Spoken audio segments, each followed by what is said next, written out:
J'ai rencontré plusieurs artistes qui vont en studio, qui font des top lines de ouf, des prods de ouf, qui appellent des musiciens de ouf, à la fin qui ont un morceau de ouf, mais qui ne savent pas quoi en faire une fois sortis du studio. Alors aujourd'hui, j'ai décidé d'énumérer 4 points principaux qui peuvent vous permettre de faire une communication digitale une fois votre morceau sorti du studio. Avant d'aller plus loin, je vais vous demander de cliquer sur le bouton s'abonner, partager, la cloche de notification afin de ne manquer aucune de mes vidéos concernant l'industrie musicale et le music business. C'est parti!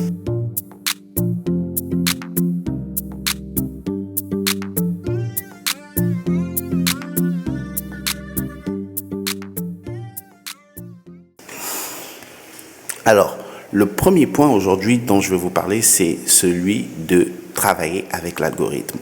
Aujourd'hui, tous les réseaux sociaux fonctionnent de la même manière, que ce soit Facebook, Instagram, Spotify, YouTube, tous fonctionnent de la même manière. En réalité, ils veulent que les gens viennent sur leur plateforme et passent le maximum de temps sur leur plateforme. Et pour ça, ce que l'algorithme de ces réseaux fait, c'est qu'il repère toutes les personnes qui postent des vidéos, qui ont de l'affluence, qui ont des interactions, où il y a des commentaires et ainsi de suite. Et une fois qu'ils se rendent compte qu'un morceau ou qu'une vidéo a des commentaires, de l'interaction, des partages, ils se disent ça c'est une vidéo importante, c'est une vidéo intéressante que l'on peut reproposer à d'autres personnes afin qu'ils restent plus longtemps sur notre plateforme. Alors, une fois que l'on comprend ça, la chose à faire, c'est de jouer avec cette perspective. Il faut simplement, avant la sortie de votre projet, créer un groupe WhatsApp où vous mettez tous vos fans, créer des groupes Facebook, mobiliser des personnes autour de vous, vos amis, vos fans, la famille, toutes les personnes qui vous supportent et qui vous aiment. Et dès que le morceau sort, dès que le clip sort, ces personnes-là doivent aller commenter, doivent aller repartager, doivent aller aimer, interagir, et ça fait que plus il y aura de l'engouement autour du clip, l'algorithme des réseaux va se dire tiens, on dirait que c'est un morceau qui a de l'affluence, on dirait que c'est un morceau qui est intéressant, alors ce qu'on va faire, on va le recommander à d'autres personnes. Et plus vous faites des sorties régulières et plus vous répétez cette formule-là de manière régulière, l'algorithme va commencer à comprendre quel est le genre de public que vous aimez, qui vous aime, quel est le genre de public qui vous suit, et va commencer à recommander vos vidéos à plus de personnes, et cela va aider dans la promo. Ça, c'est le premier point. Le deuxième point, il faut mobiliser des gens en créant un événement autour de vos sorties.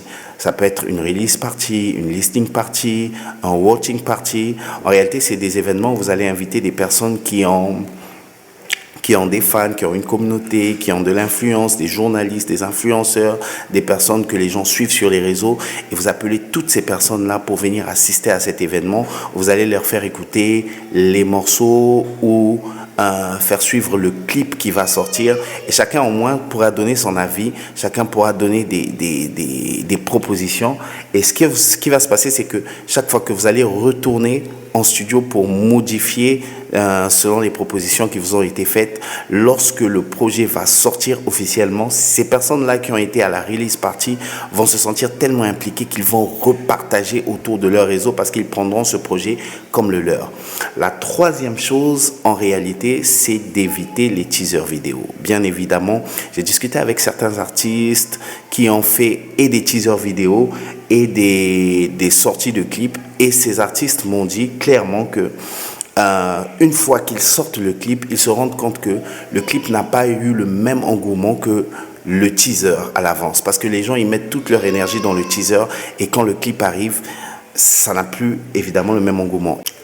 Et moi, ce que je conseille aux gens, c'est simplement de faire une petite affiche, et dans l'affiche, vous allez dire simplement quel est le jour où le projet va sortir. Et qu'est-ce qui va se passer? Les gens vont mettre tout l'engouement directement sur le clip au lieu de le mettre d'abord sur le teaser vidéo et après sur le clip.